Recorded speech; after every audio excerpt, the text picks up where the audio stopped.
Hey guys, Jay. Welcome back to the channel.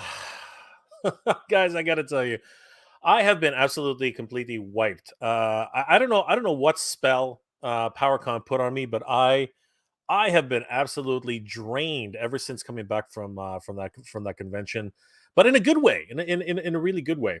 And you know what? Similarly, though, there have been a lot of things which I've wanted to talk about in that time. I got a whole bunch of stuff which I'd like to show off a little bit tonight, really quickly. But at the same time, I want to talk about the elephant in the room. You know, the Thundercats Cats Lair. I mean, like, no, seriously, that that thing was absolutely massive. But obviously, we're here to talk about a whole bunch of different things. One of them, the main one, being the elephant in the room, which of course is the Teenage Mutant Ninja Turtles playset, which I think is on everybody's mind right now. This is just absolutely blowing everybody's mind. And to help me navigate these treacherous waters, these crazy times, I want to bring in a couple of friends. First, I want to bring in good friends of the channel, Emerald Knight Photo, John.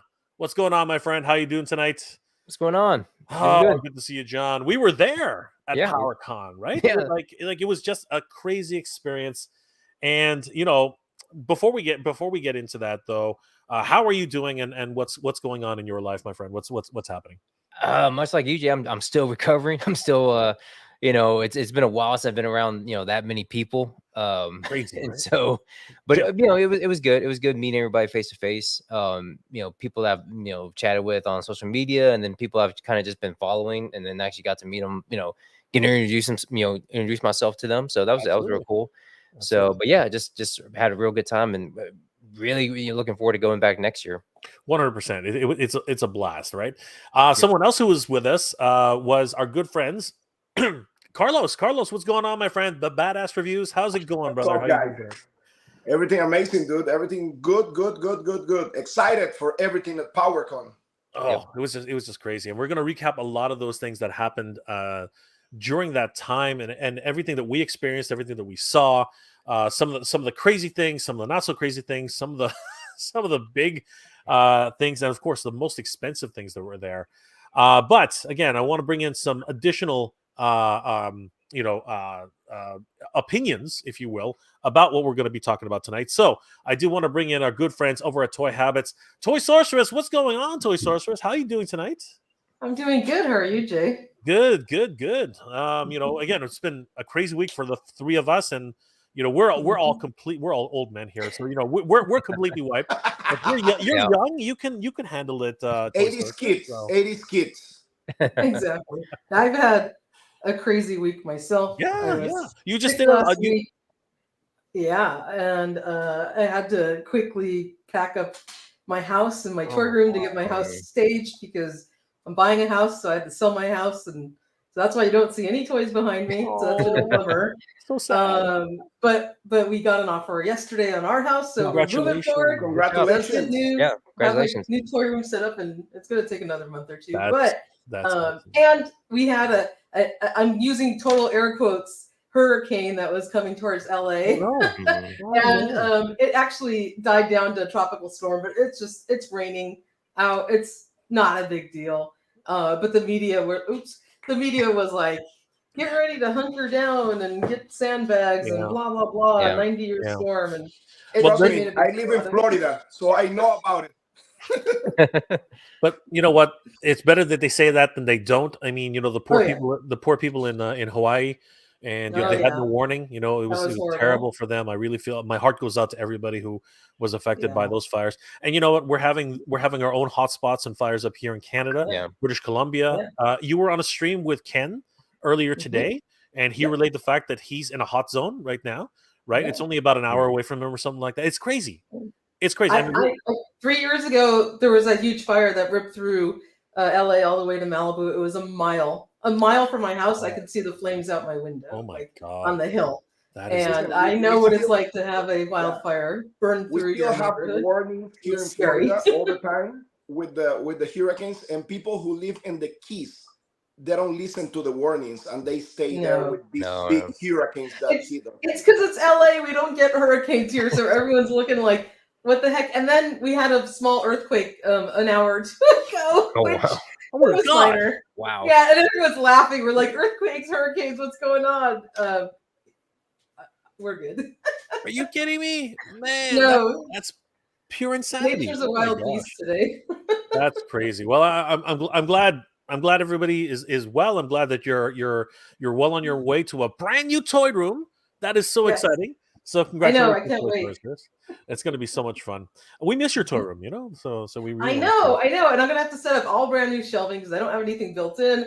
But I'm gonna have to devise something really cool for the Cat's Lair and Eternia. I have no shelving, so I'm gonna have to build all that from scratch. But it's gonna be incredible when it's done. So That's I can't going to be wait for fun. you. You know, at least it gives you the time, right? So that's good. Oh yeah. And we're not done yet, guys. We have another wonderful guest coming in. He's always on top of everything toy news. Guys, please help me welcome Lyle's Figure Files. What's going on, Jeffrey? What's up, brother? Everybody? How y'all doing? Oh, we're doing great, brother. Holy crap. What to talk about. What a time, my friend. What a time. And a whole bunch of crazy things to talk about today. Oh, absolutely. Oh my God, just crazy. How are you doing, Jeffrey? What's going on? Good. You know, it's that Hasbro onslaught where it's like, oh, you're supposed to come in December. What do you mean the pre-orders come in tomorrow? Oh my God. I came back from PowerCon. It's like, oh, you've got Amazon's like hitting me with, oh, you've got an eel coming in. Oh, you've got a thing coming in. Oh, we've had to cancel your freaking manufacturer. What the hell is wrong with you, Amazon? Like, seriously. Oh my God. So many people canceled so your many tears. So many tears. I like what was that, Jeff? You said they canceled your Manny Faces? They canceled my Manny Faces, man. Oh, man. You know, I found out what happened to your Duplico. I found out what happened to your Duplico. Me too. Well, no, well, the Duplico I have you to thank for. Well, the one I sent to you got returned back to me yesterday because I didn't put a good enough description on the because I put toy. Like that wasn't enough for them. What? So then I went, it got returned to sender. So I went back to the post office and I said, it's an action figure. Do you need more than that? And I said, just write Motu. And the guy looked at me like, what the heck? I'm like, it's fine. Leave it. And then I give it back to him. So hopefully Duplico's on his way. For a second time. Thank you. Thank you so much. You're Toy Source is always so awesome, and let me pay for the shipping next time. Like, you know, because now you're. Oh my God, you're. Hey, I was like, we're going to argue about that later. You and I are going to argue about that later. Anyway, we have one more surprise guest who I wasn't sure who was going to make it, but he's here. We all met up in PowerCon, and I'm so glad he's here tonight. Oz, where is he? Where'd he go? There he is. Oz, what's going on, brother? How you doing tonight? I'm doing phenomenal. I actually just got done hanging out with Skelly on the channel weekly weird, and now rolling right into the next stream because I like to do a bit of channel surfing. So yeah, Oz is the man. He's bouncing from one stream to another stream to another stream, and you know what? All of us have been streaming like crazy these last couple of weeks, but for good reason. I mean, between the Thundercats Cat's Lair, between all the releases that happened to PowerCon, I mean, some of the crazy things, like I couldn't believe. Let me ask you, like, I'm going to go around the horn really quickly right now. Can we all agree that PowerCon has become the indie central for toy collecting right now? Like so many independent collectors, independent creators showing up at PowerCon and just showing off their wares. Like, I was shocked, and I really wish I had more time to go over all the indie creators, because there was some really great stuff. Carlos, what was your takeaway from the show as a whole? Like, what did you think about the show? Well, I mean, I have the opportunity to. I went last year, and I can compare this show with, with the last year's show, and it's double the size right now. Like all the space that you saw there, and for example, for me it was totally fine. In a day and a half, I was able to see everything in every single booth. This time I was there 2 days, Friday and Saturday, with my buddy Jorge, and we couldn't do anything. I mean, aside from we were doing the interviews and stuff and talking to the creators and some toy companies and stuff like that, but the show was amazing. I mean, PowerCon become from being just like Masters of the Universe toy convention. Now is like a mainstream, like where all these big companies and small companies, I mean, get there to promote their stuff. And I mean, for us, the fans, I think it's incredible. I mean, it's amazing. And on top, you have the opportunity to see all your old friends from Facebook, from YouTube, from everywhere, which is amazing. You know, like to me, that's the best experience is the people. You know, like I feel that I'm like in my house, in my neighborhood, where I can talk to people that usually we talk over social media. You know, like it's incredible. It was amazing. Absolutely. And Oz, what actually John, what was your takeaway from the whole show? Really, it was really my first convention in a long time, but really one of that size. I've never really been to one that big, and especially one that had a lot of panels. That was the real interesting thing, was actually going to the panels. I went to the Super7 panel, the Mondo panel, and again, it's just really kind of interesting, kind of see the creators that you kind of follow, or of the product lines that you follow and purchase, and seeing them talk about their different future lineups, this and this, and doing Q&As. Actually, I actually did a question in Super7, which I should have done. I should have waited for, and done a question in the Mondo panel. Jay, if you know all that deal with the way they did their Q&A. But no, it was fun. I mean, got to meet Oz, face to face, and Carlos. We were we guys I just chat all the time on Instagram and social media, and being able to see each other face to face and hang out and talk and just kind of have that one-on-one time with. But yeah, I think it was a great experience. Not as big as what I hear from San Diego Comic-Con, which could be a good thing, because San Diego Comic-Con, I think you're kind of like a sardine. You're kind of like squished in there.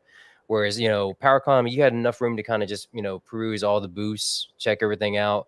I was there. I got in Thursday, but I went to the show Friday, Saturday, and Sunday. Sunday was pretty much just kind of just checking out the booths, checking out, seeing if I want to purchase anything, last minute. But overall, I think I was able to kind of get everything done, everything I wanted to see within those 3 days. Really, the first 2 days, but overall, I really, really enjoyable experience. Absolutely. And Oz, what was your takeaway from this? I mean, this was a quite the travel for you. I remember. I mean, everything that it took to get there was just amazing. The community getting behind me to get me this, just cannot thank you all enough for every bit the help. That was fantastic.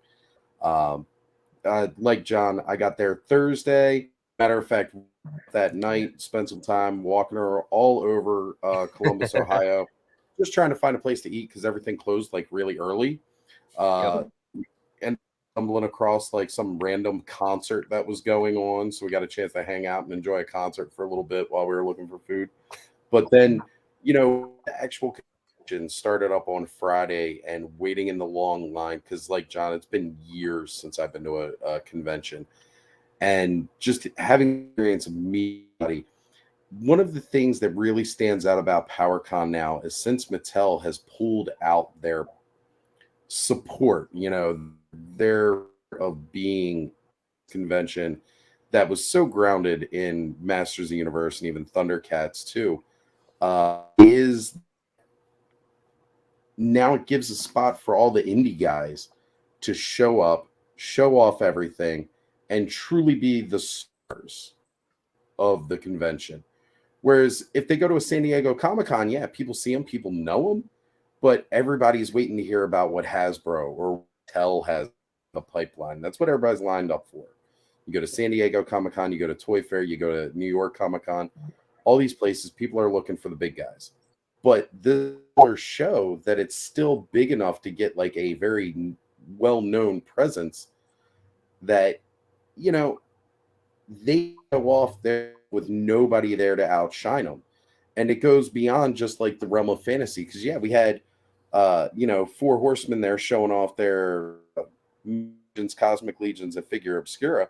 And you had Savage Crucible, you had Formo toys, like all these guys showing off all these fantasy lines.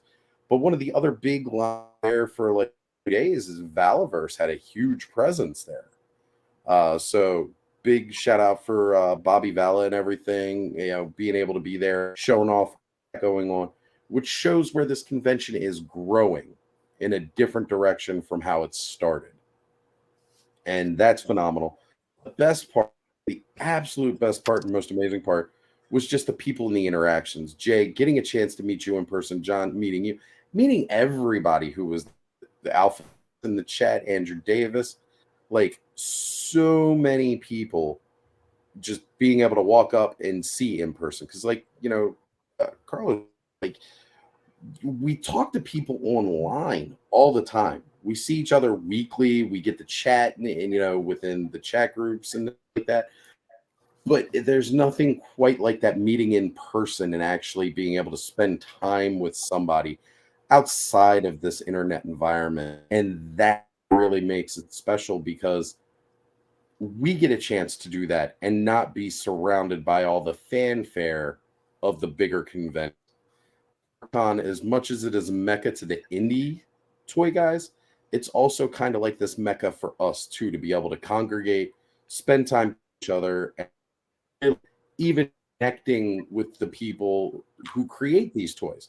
So let's face it, when you go to it, you can get a very brief chance to talk from the design team of Masters Universe or G.I. Joe or Transformers, something like that. But here you get to talk to the built from the ground up. You know, like it was the concept, the idea, and then putting it forward into production. You get that chance to time with them face and really talk about this stuff. And of course, I mean, there's certain things that maybe they're not able to say right then and there, but you know, that's because they've got plans supposed to come out like that. And it's just a phenomenal experience for all of that. But the people are what make the convention. So without everybody there, wouldn't have been half as amazing and fun as it really was. But it was a grand experience to meet and spend time with so many creators and content creators. Phenomenal. Absolutely. And Toy Sorceress, you were outside looking in. What was your experience learning and seeing all the stuff that was happening in real time? I thought it was great. I always enjoyed PowerCon in the past, and I, you know, obviously since it was in Ohio, I didn't get to go out there. But you know, Jay, I want to personally thank you for sending me all of those incredible photos from the Mondo panel stream, and because I got firsthand look at all of those things that were being announced as they were happening live, which was incredible. So thank you so much for that. You know, those exclusives. And as I was writing the article, of course, it's gonna be a good hour to put it together. The photos started to leak out on Instagram, and then everybody saw them. But that was really cool to get to see those firsthand. You know, and I really loved, you know, the independent toy companies. Formo Toys is coming out with even more stuff now. They've got a wave 2 of their Legends of Dragonware, and of course all the new dragons that they've shown now. This is the second or third time they've had them out on display, but that is an incredible line that I'm extremely excited for. And you know, I miss the fact that PowerCon is not in Anaheim anymore, just for, you know, obviously selfish reasons. But now that it is in Ohio, it's more centralized. I think all of the independent toy companies can easily get there a little bit. You know, they've got better access to the con. It was harder for everyone to come all the way to the West Coast. So now that it is, you know, in Ohio, it's more accessible to a lot more toy companies. So I think that's great.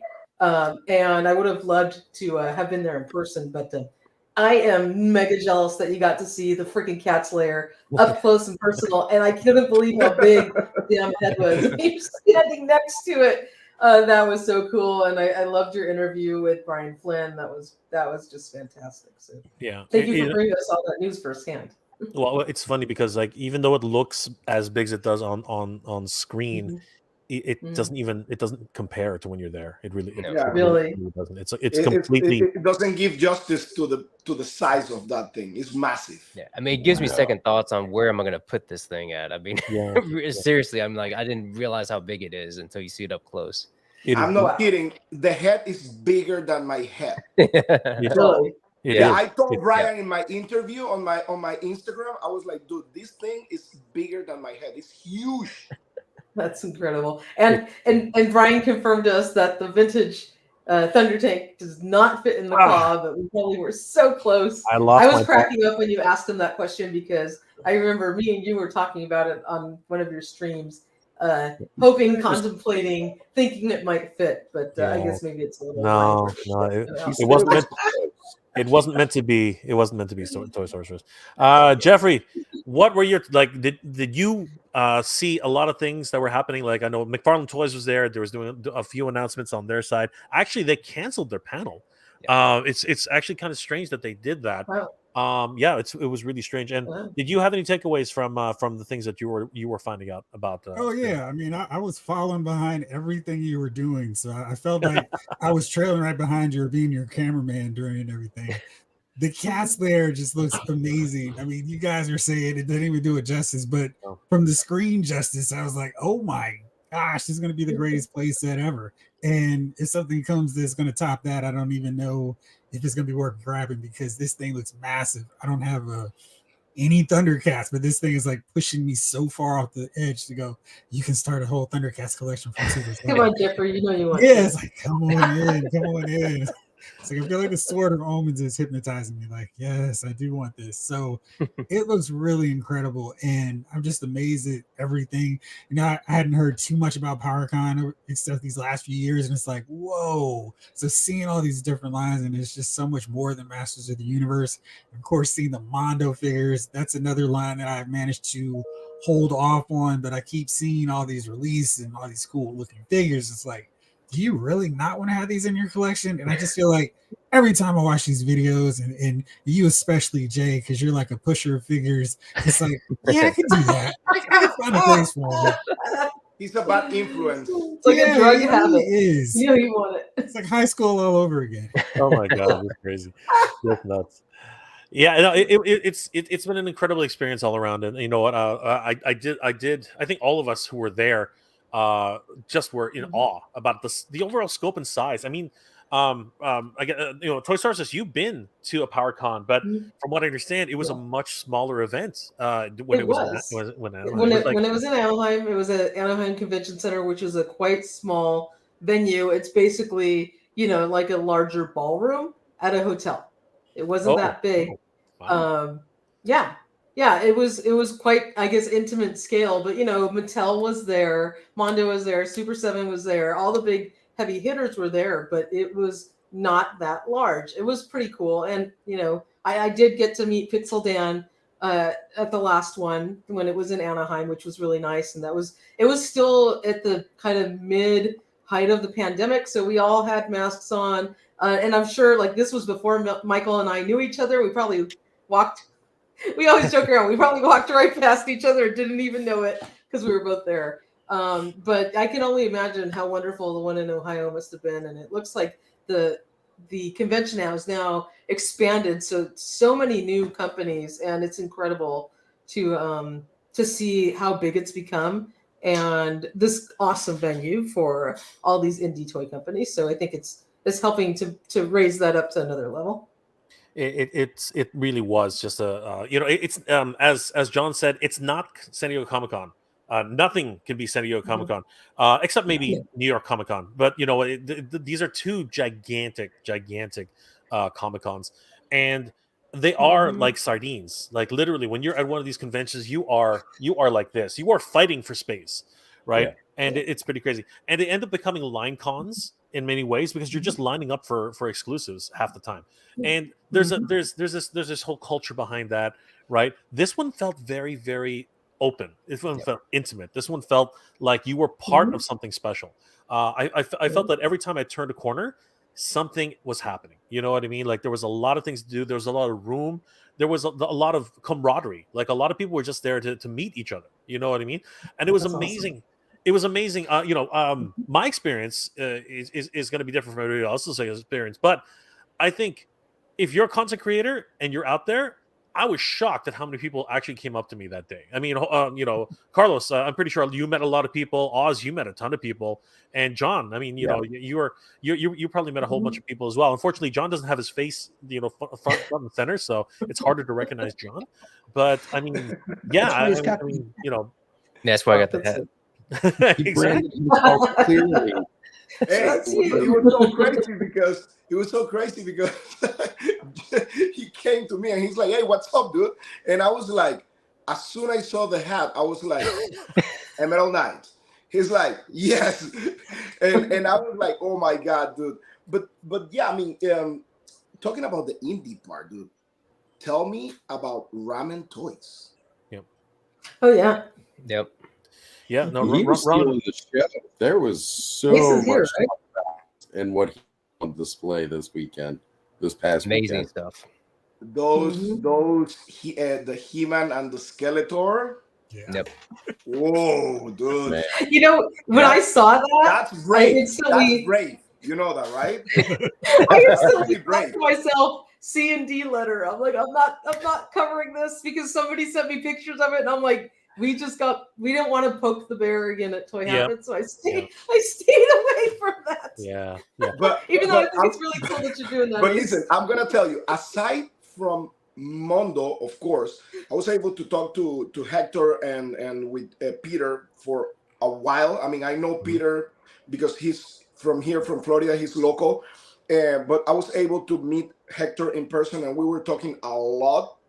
They knew we were leaving before the panel, so they kind of like give me some hints of what was coming. But aside from that, the thing that pretty like much, I mean, of course, the Cat's Lair, but what impressed me the most was those two Masters of the Universe from Ramen Toys. Like the sculpt on those things, the heads, like everything, I was blowing away from that. But yeah, really brave. Yeah. They're like, Ramen is famous for poking the bear. Okay, that's their thing. You can poke the bear. We're not going to poke the bear anymore. They like to poke that bear, but that, you know what? In this instance, though, it's my understanding that for that particular prototype, what they're trying to do is they're trying to pitch it to Mattel. They're trying for an official license. So that's huge for everything going forward. So yeah, it's a continuous thing, and we're gonna see more of that. I think we're gonna see that. Hopefully, Bravestar. Oh, sorry, the Marshall. The Marshall. I ordered mine. We got I ordered mine. So did I. I put my order in that weekend. So Ace, Oh my god! you got that. 3-0. You saw that, Jay, in person? Oh god! So gorgeous. Oh my god! So gorgeous. Oh my god! And the Aces of Aviation. How cool were those? Yeah. I put my order in for that too, Ace. So there's Ramen right there. Thanks for the love and support, guys. You have the extra head. Yeah, I've got them. I've got them here. Do you want me to show them? Beautiful. They are beautiful. They are. Yeah, Eyes. I have an interview with Eyes, and he was such an amazing guy. And I mean, it was like, to me, it was like talking to a friend. You know, like he was super like open with me, like, you know, answering all the questions I have, some doubts on this and that. But I mean, listen, such a great guy. And yes, like you say, Jay, he told me they're trying to get that license for Masters of the Universe. But I told him, listen, hope so. With all honesty, the sculptor apparently is a guy from Argentina. But I told him, listen, this is one of the most beautiful Masters of the Universe figures I ever seen in my life in this scale. Like the face sculpts. You can, Jay, tell me about the axe on Skeletor. I mean, it's beautiful. It's beautiful. I mean, it looks like it's part cartoon, part real life. You know what I mean? That's what they were going. I think that's what they were going for. And it's even got a translucent. It's actually transparent on the inside, right? Like, which is something that's never been done, right? It's just absolutely gorgeous. So yeah, I'm really looking forward to it. Yeah. I'm interested in the sculptor, the Argentinian sculptor. I met, and I wonder if it's the same one. I don't remember the name, but I did meet a sculptor that did some incredible, custom head sculpts. That was from Argentina. You're from Argentina, so yeah, I'm Argentinian, so that's why I asked. And I'm wondering if maybe it's the same guy because he was extremely talented, and he was supposed to commission something for me. The alternate heads for He-Man, they're beautiful. The best He-Man face sculpt I ever seen in my life. Period. That's awesome. They're That's beautiful. awesome. We got a lot of people coming in from Jeffrey's channel. Stickman, good to see you. Jamlin is in the house. Good to see you, my friend.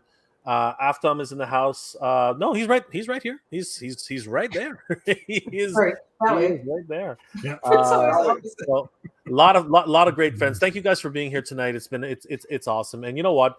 Everybody's basically asking us to what's happening, and we're just relaying what we remember and how things were going that weekend. But a lot of you guys we saw at the convention. So hello, good to see you again. Thank you so much. Ramen Toys in the house. Good evening, Jay, John, Carlos, Jeffrey, Sorceress, and chat. It's Monday morning here in the factory. Wow, Monday morning already. Back to work. All the way back to work. It's crazy. Ramen never stops. Ramen never stops. Never. Silver K is in the house.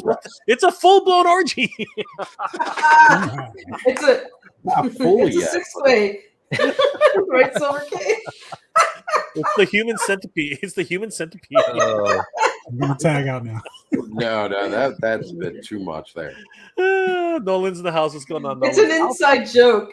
I know. No. Alpha Magnus, he does an amazing Dunkin' Donuts. His Dunkin' Donuts, I'll show some pictures later. He did an amazing Dunkin' Donuts. He did an amazing Prince Adam. He was an amazing cosplayer, just out of this world. Robert's Infinite Realms from is in the house. Short answer: no, it's not worth the money. Enough said. You know what? Let's get into that right now, guys. We've been talking. We've been recovering and talking all about it. So We're talking about what? It's been a great night. But yeah, let's get onto it. Let's talk about the elephant in the room, guys. Let's just bring this in. So at PowerCon 2023, many of us and everybody at home was able to find out about something which has been anticipated, and people have been waiting for this. I mean, I've been waiting for this. I think a lot of us Turtle fans have been waiting for this. And I have to say, when I saw it in person, I was shocked. This thing is absolutely gigantic. I, of course, am talking about, if I can find the picture. Give me 1 second, guys. All right. I am, of course, talking about With both of us up here, it'll get full quick. Oz, you okay? All right, sorry, Oz, I'm gonna mute you for a second. All right, we are talking about the sewer playset from NECA. Oh my god, guys! Now, I'm gonna put it out there. This is not a small playset. This thing is absolutely massive. Seriously, this thing, like, if you look at the size of this thing compared to, I think that's Manny who's demonstrating it right now. Yeah, that's money. Yeah, his hands are like. This is not a shoebox, okay? This thing is gigantic. That is the full size turtle van, right? That is the full size turtle van by NECA. This thing actually fits directly inside it with room to spare. And then you see everything that it comes with on the other side. This thing is absolutely ginormous. What were your first reactions to this, guys? Like, seriously, like Toy Sorceress, when you found out about this, what was your reaction to this thing?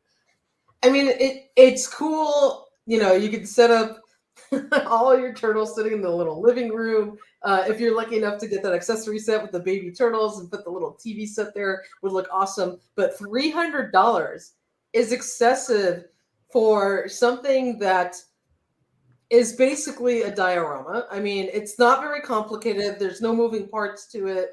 It's 3 walls with some cool furniture in it. Maybe this thing could cost like $125, and that's kind of pushing it. But $300 is a lot of money for this, sewer diorama set. They've done other like little city pieces and things of that nature. So it's cool that they're doing this. But I think it's just really priced a bit too high for what it is. It's very simplistic. There's not any moving parts in it whatsoever. There's no play value. It's really just a little environment. And like I joked around, I bought the Mutant Mayhem $79 sewer playset, which has incredible play features. And of course, it's for smaller figures, but and it's made for kids. But for $79, you can have a ton of fun with it. It's got all sorts of cool things to display with it. And this is a neat looking diorama, but it's $300. and that's an awful lot of money for just this piece. Yeah, Jeff, what are your thoughts on this? I mean, seriously, what are we looking at here? Like, what is this thing? You know, as a long time action figure collector, you always have to look at the price tag first. It's like, all right, let's see how much this thing is. They got me with that Hot Toys Deluxe Joker, and it's like, oh, that looks great. And it's like, it's 500. It's like, whoa, way too much. This is just right in that same category. It's like, this is one of those deals where you can almost convince yourself, yeah, I could probably make that. And it doesn't feel, you know, like when you look at the Cast Lair, for example, it's like, no way I'm going to try something like this. But looking at this, yeah, I could piece together a couple brick walls and paint up some stuff. And I think just that thought of being able to do it yourself kind of makes $300 a whole lot.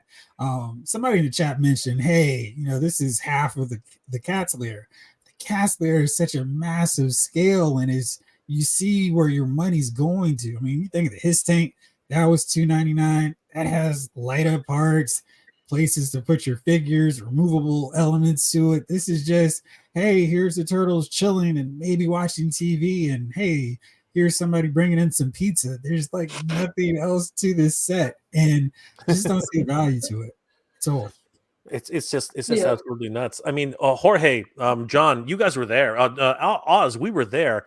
This thing's massive. It really is. It's actually pretty big, but is it $399 big? Sorry, is it $299 big? Is it $299 wow factor? What, like, Jorge? What? Sorry, Carlos. What are your thoughts?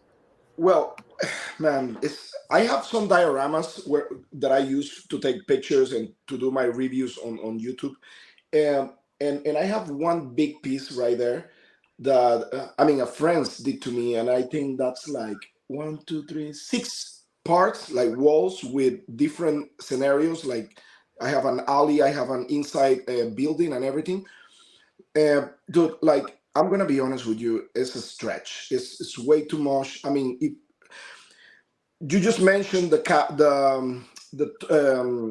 Thunder Tank. Thunder Tank. How much was the Thunder Tank? It was I think it was $499. it's $450. $49. Yeah, I think that's right. Yeah. Okay, so and you have this beast that has all movable parts, like such an amazing piece that doesn't fit there. I mean, the Thunder Tank is way bigger than that thing, and let me tell you, like, I mean, I think it looks cool, but at least it's not for me to spend that money. People can say, oh well, but you spent $500 in a Battle Cat from Mondo, and yes, but everything depends on priorities also when you're collecting, right? Like, some people may not consider that like a lot of money or anything like that, but to me, 3 pieces of wall with, like, Sorceress says, like, just like a few furniture inside, you don't have even a TV that turned on, you know, like Yeah. It's pretty much that. I believe, because people were asking me on my Instagram account, people were asking me about the roof, because some people saw a picture of the kind of like a street on top of the roof, right? That's my boy right there, the battle cat. So I did a review on that one on my channel. If you want to check, it's an amazing piece. But I think that thing, even if they put the roof on that, is too expensive, at least to me. You know, I don't want to step on anybody's feet or anything like that, but at least to me, it's way too expensive, man. Yeah, you know, there's a lot. So that's the thing I'm talking about. That's the thing. But the worst part about this isn't even included, Carlos. This is a No? foam board. That's a foam core board. You look. Yeah, it's made out of foam Yeah. core. That's made of foam core. Somebody Oh, printed no. this. Somebody printed this. Actually, wait. No, I know exactly what this is. This is the Turtles in Disguise 4-pack. It's actually the inside. Oh, the box. It's the box in the inside. Oh. They cut it away from the, and they just put it on a foam core piece. Oh, wow. That's all this is. I can And put you it up know, there. I thought that was part of the set. No, that's not included. Nope. Wow. You know, Jay, Big Rib said it best. You're paying $100 a wall. Yeah. There's 3 walls. Pretty much. That's crazy. This is just crazy. You know, Impossible Pie. How can a 3-story set be $115, but this is $300? Yes, you're right. You're right. The set that goes on top of that, it was how much? 150. 100 at the time. At the time, it was 115. Now it's 150. But Well, this Still a good deal. That's more worth it because you're buying like a display shelf, right? Exactly. So, like And a layer display shelf too. that's justifiable. Does anybody own this one? The cartoon version?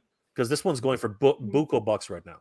I think they redid that, right? Like there's a They second did. run on that. They did a realistic version. So there's a standard version which is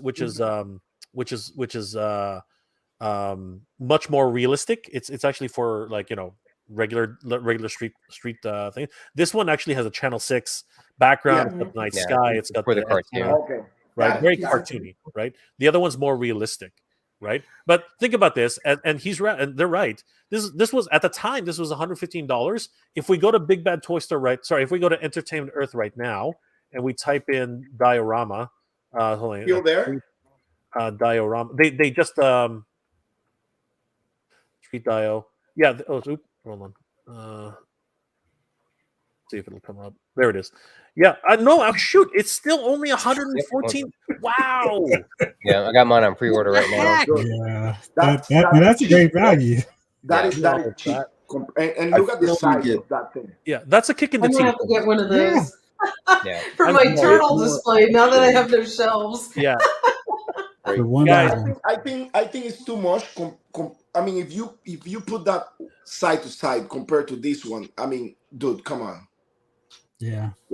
I feel you get a lot more option with this display than you do with the other ones too, because you can also put the figure in, so like they're poking out the window and stuff like that when you got this display. Oh, you have There's more an inside part that you can put figures. Yeah. Yeah. On the other side, yeah, they can be facing like outside the window. Right. That's cool. So you can do that with them with this. Whereas, again, the sewer layer, it's 3 on a floor. It's a glorified TV set, you know, basically. And, you know, you can put a couple of couches in there for people to sit on. Put the van out of it, yeah. But, like, if you wanted to put it like a mechanic shop, like Donnie building the van, there's no space left to put Donnie or a workbench or anything like that. If you want to do a really cool setup, you don't get a whole lot of options with the 3 walls. You know, previously in like player displays where it's like you have one set up like Donnie's lab attached to another one that's set up like the kitchen with another one that's set up that looks like that living room set. Like is a cool display. And if you got that sold for $300, basically $100 for each section, that's more what the price he had in mind for something like this. But when they're like $300 and it's this one room, that's what I was saying. That thing should be like $125, like $129. Yeah. I want to give a huge shout out to McFly Toys. Thank you so much for the $5 super chat, my friend. In my opinion, if you are a diehard fan of NECA Toon, it is worth it. I will be buying one. Happy Sunday off. Here's the thing, okay? And here's something for everybody. We're not saying don't buy this thing, okay? Even though I'm not going to buy it, even though I don't think anybody on the panel is going to buy it, we're not saying don't buy it. If you think that $300 is good value for you, that's fine. You know, I've gone on record multiple times saying, you know what, I'm picking up the Thunder Tank, 450 freaking bones, man. You know, this thing was not cheap, man. 450 for the 450 for the Thunder Tank, okay. And as Carlos said earlier, freaking Battle Cat, man, $500 for this Battle Cat, okay. But it's all in what you perceive as value, right? This is very important to say that, right? The thing is that, and I'm going to speak from myself, I think everybody can jump in when they want. The Thunder Tank, it's just so iconic. It's an iconic piece which will never come around again. No one's going to make a Thunder Tank like this. That's why I jumped on it. No one is going to build another Battle Cat like this. This is ridiculous. The amount of articulation, you just have to go to Badass Reviews, take a look at that overall, look at the at the Battle Cat. You will see the foot, the toes have individual articulation on each toe. It is ridiculous how crazy that thing is. Stop showing off your Mondo stuff. He's lonely, Carlos. I'm still waiting on mine. He's lonely. Really? We're all. Carlos is so lucky. He's like big that thing is. He's one- It's an actual cat. It's like a The small size of a child. house cat. cat. That's the size It's of a an cat. actual Yeah. That's he's the huge. size of a freaking cat. Now, McFly Mhm. Toys, just like that, just like Carlos, just like me, just like Toy Sorceress with the Thunder Tank, all of us. Yep. It is whatever you. Not everyone's gonna buy that Cat's Lair. That Cat's Lair is $750 freaking dollars. Okay, That's not crazy. everyone's gonna buy it, right? Not everyone's gonna buy it. But you know what? It's up to you. It's your money. You're an adult. You can do whatever the heck you want with it, man. And you know what? You'll probably be laughing because come a year from now, that thing's going to be $1,200. You know what I mean? Yep. People are going to be asking buku bucks for that set, Mhm. and you're Now, going to be laughing, right?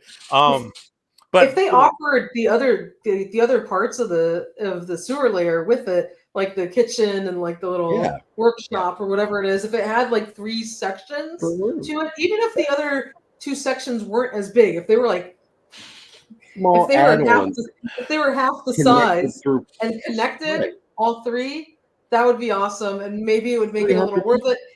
Have the street lid on the top so you can park Yep. your freaking Yep. turtle van on the top. Yes. And the main Yes. section and 2 little subsections, maybe that's pushing it. That could be worth $300, but that one little 3-wall living room is extremely expensive. Mhm. Turtle Lair says Toy Sorceress is coming out with the truth. Toy Sorceress is preaching the truth. She knows what she's talking about. This So, Sunday.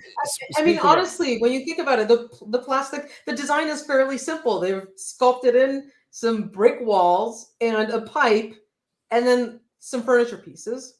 There's not much there, right? So, it's a lot of money. There's not like a ton of like really detailed tooling or anything like that. So I don't know where they're coming up with that price. John, what were you going to say? well, so speaking from the toy photographer perspective, seeing this, I mean, this is really something that's in toy photography that you could use day in, day out for, like, if you're focusing on turtles, and if you're like they had mentioned, if your main line is the Toon Turtles, I mean, if you see value in that, by all means, go for it.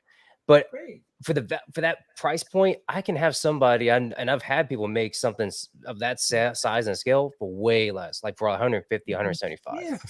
I mean, it's to me, when I saw that, when they mentioned, I think I was with you, Jay, when they said it was $299, I was like, for both, right? No, for one.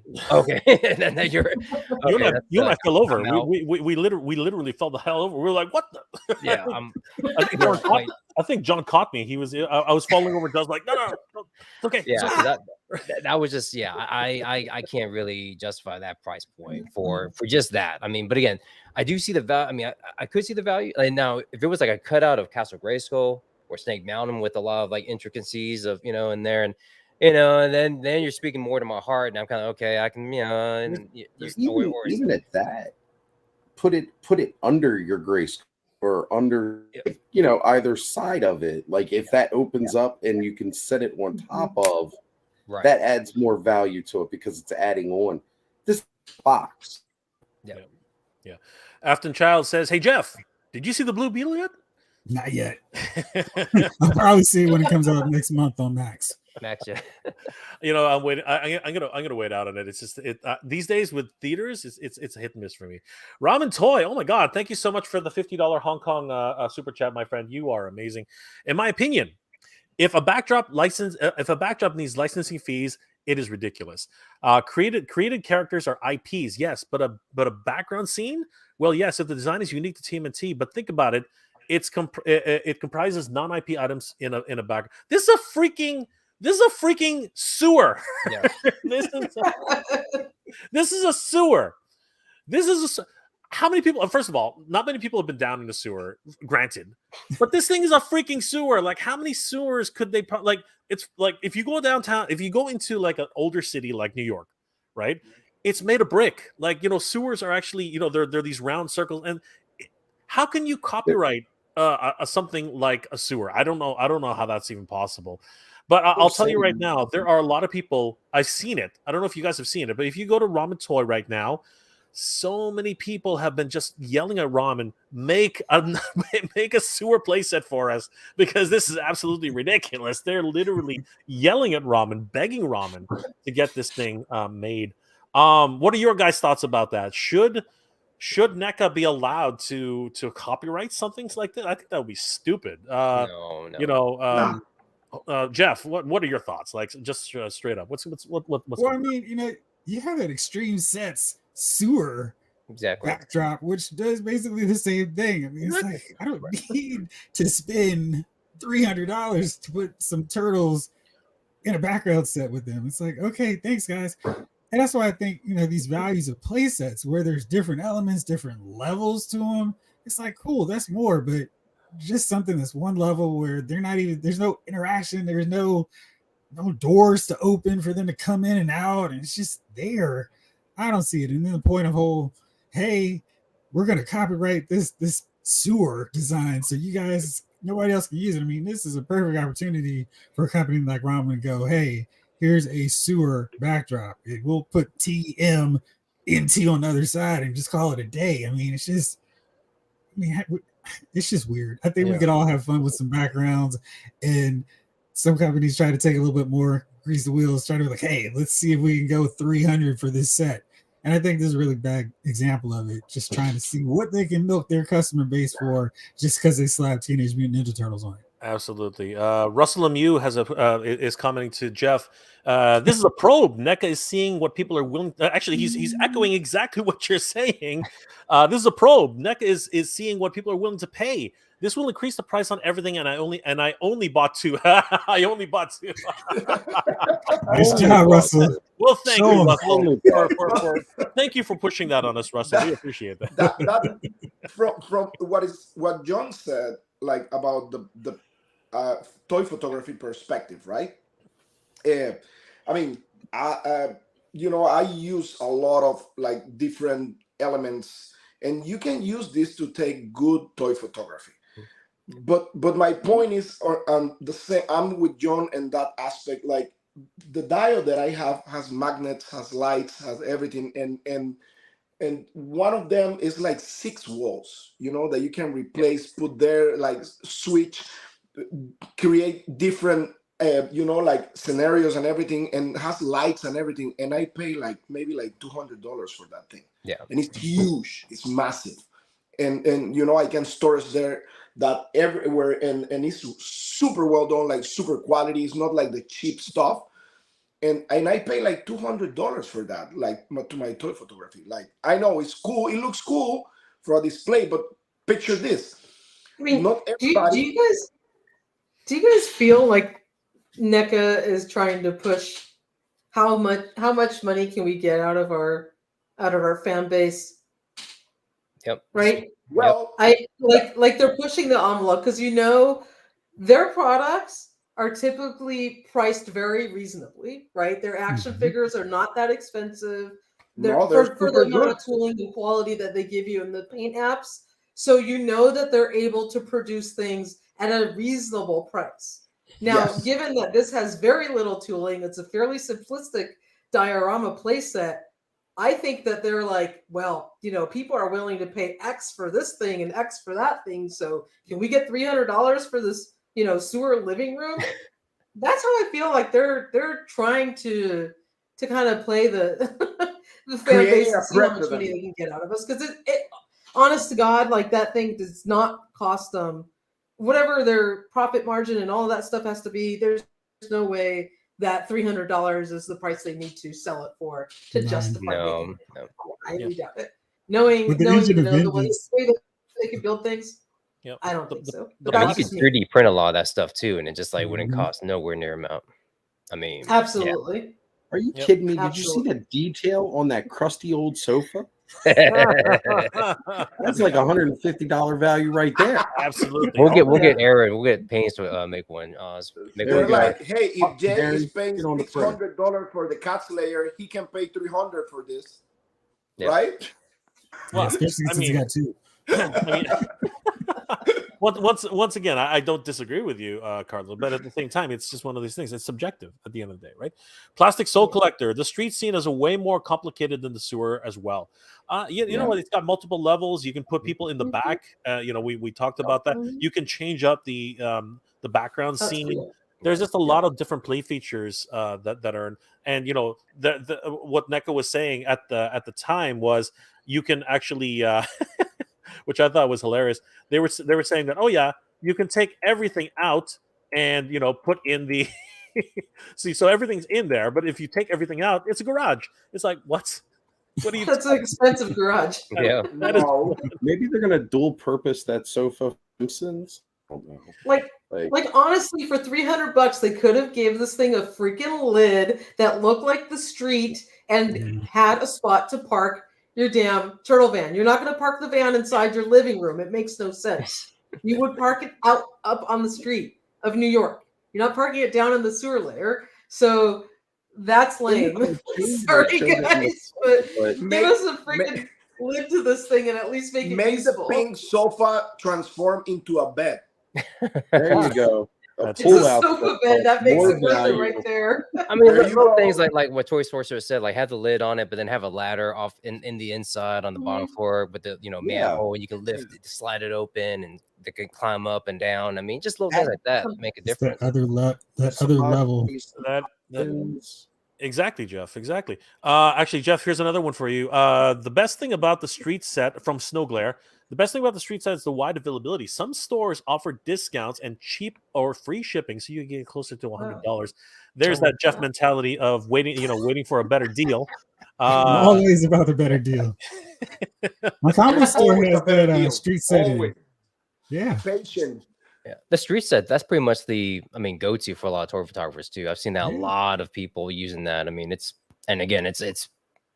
been used countless times. I'm glad that they re-released it, and for at that decent price. It wasn't like 200, which I probably wouldn't have paid. If it was 199, I probably wouldn't pay that. 115, yeah, I can probably swing that. Yeah, but as you said, it's multi-use, right? Like it doesn't have to be it doesn't have to be Exactly. a turtle set. Like this is very specific.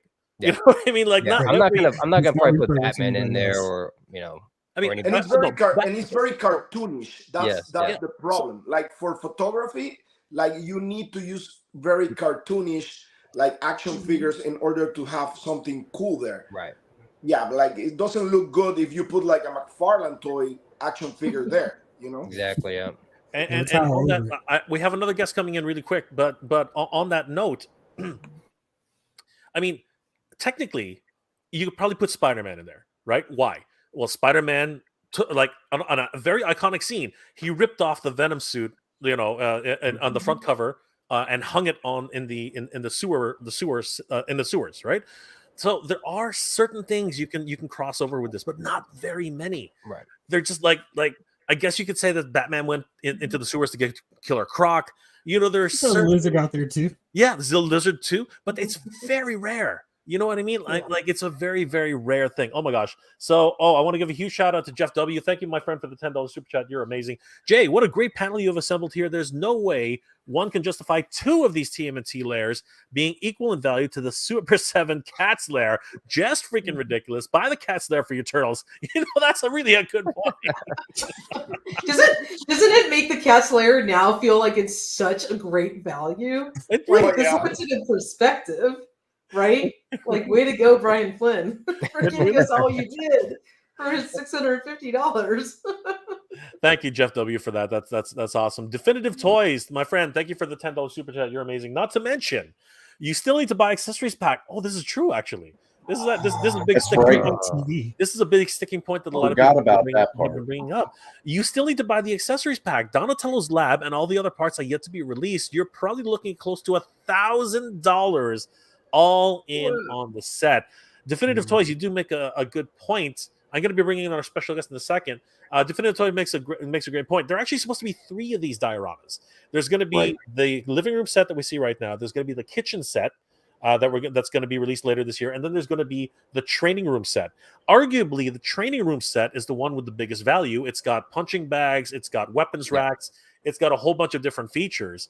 This one, as nice as it is, as Definitive Toy says, it's no surprise that they did this. I mean, this is exactly their modus operandi. They went ahead and they released this set, right? But at the same time, they went ahead and also released this set, right? Which is don't they say it right here. Don't forget to add the TMNT accessory set. Don't forget. Okay. And how much is the accessory set? The accessory set is $60. Wow. Is that still up for pre-order right now? Total is $80. Is that up right now? That's up right now. Yeah. Okay, because I just got on this one and actually going to go order it. Go. Everybody who needs it. It sold out at Target. I haven't found it since. And yeah, total with shipping and everything is like about 80 something. Yeah, I believe this is up for the next 3 days, if I'm not mistaken. Somebody can correct me on that. What does it say when it ships? It says December delivery.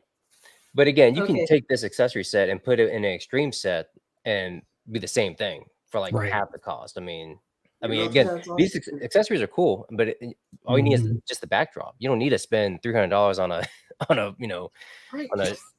a little box for that. Those accessories padded out, so you don't even need the layer. Right. 100%.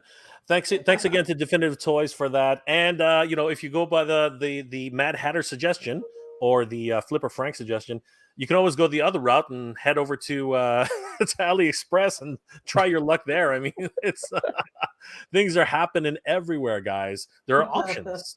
There are options. I want to bring in another special guest today, and he actually could answer a lot of great questions. Guys, please welcome Renders Effects. What's going on, Renders? Hey, everybody. How's everyone doing today? We're doing good. We're doing great, brother. How are things going on your end of the wood? What's going on? Doing good. Just really, it was really a pleasure to meet everybody at PowerCon this year. And I was there last year and just wanted to confirm and agree with what some of the points shared here were that man, it like doubled in size. Last year it was cool, but it had moved from Anaheim. There was that sort of vibe, especially with Val, that everything was kind of new. Mattel was no longer a part of the whole big campaign there. That was controversial, whether or not that was going to land. Man, not only did it land, it stuck the landing. And then, I think so many folks had a good time last year that it just went all out this year. And it looks like it's really going to be probably the United States, toy event in the country. I mean, that seems like it's becoming the premier event of the year. We were just talking about how this is going to be, at least for indie developers and indie creators like yourself, this is just a mecca. You know what I mean? Yeah. Like how many when you were walking around, Renders, how many different indie productions were there? I mean, I counted at least so many, 20 or 30, and not the ones with the bigger booths. I'm just talking about even the smaller booths, right? Yeah, it's really inspiring. And right now, I think you, Jay, and Hatter, Mad Hatter, have both mentioned we're in this toy renaissance. You've got folks like Ramen Toy that are, frankly, they're inspiring people to see what you can go do, right? Ramen Toy came in an interesting time where there was these big players charging a lot of bucks, but there was particular holes to fill. And then you get these players that are starting to build up, gain momentum, being able to show innovation that should be pushing the big boys.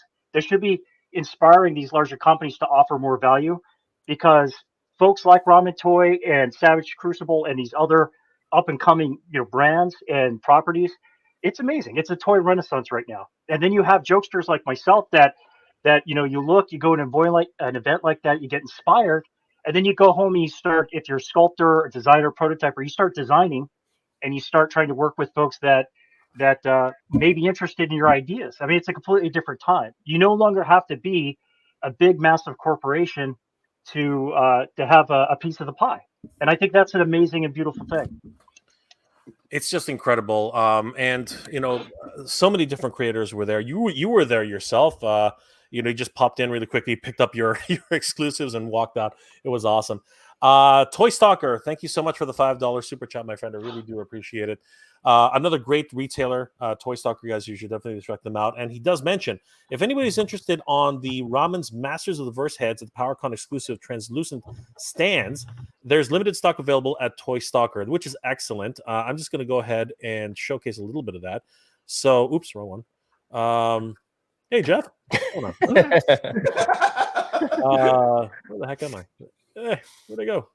Hold on for a second. Sorry, Toy Stalker. I was just going to do this. All right. So, gonna bring that back up. So yeah, guys, if you were at PowerCon, Ramen Toy did actually have a few limited sets of the Masterverse heads. These things are freaking Beautiful. awesome. If you Yeah, guys they haven't were already picked one of crazy. these up, these things are incredible. Like seriously. Yes. They come in 2 flavors, so you can pick them both up as a set. $30 for the pair. They will fit your Masterverse and your Masterverse, the Master Universe Classics. Unfortunately, the Origins head has since sold out, but they are available, and you can also pick up the exclusive Master's most powerful stand in the universe. This was amazing. Oz did a full unboxing of this on his channel. Head over there and check that out. It was a beautiful unboxing. And this was the super exclusive version, which is translucent. So you couldn't get this anywhere else. So Toy Stalker has those available for you guys if anybody's interested. Thank you, Toy Stalker, for that. And I did want to give a huge shout out to JG for the 99 for the $1 super chat. Thank you, super sticker. Thank you so much, JG. Really appreciate all the support, guys. You guys are doing awesome. Christopher Voss says, Mega J, those upcoming brands like Ramen Toys are doing for humanoid action figures with 30-party companies did for Transformers about 10 to 15 years ago. This is interesting, and you know what? It is that gray area.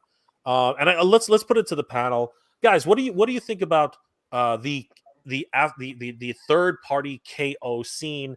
Is it something that we should be looking at? Because the question really is, if nobody else is doing it, if all these companies have these IPs which they're sitting on and nobody, like, for whatever reason they can't do anything with it, should another company come in and do something with it? What are your thoughts, everybody? I think so. I mean, I'm going to be biased and say, yeah. I mean, the seeing the 80s commanders from Ramen were, amazing. Seeing the Marshall up close, I mean, that to me that was like beautiful, and I ended up pre-ordering it right then and there after I saw it.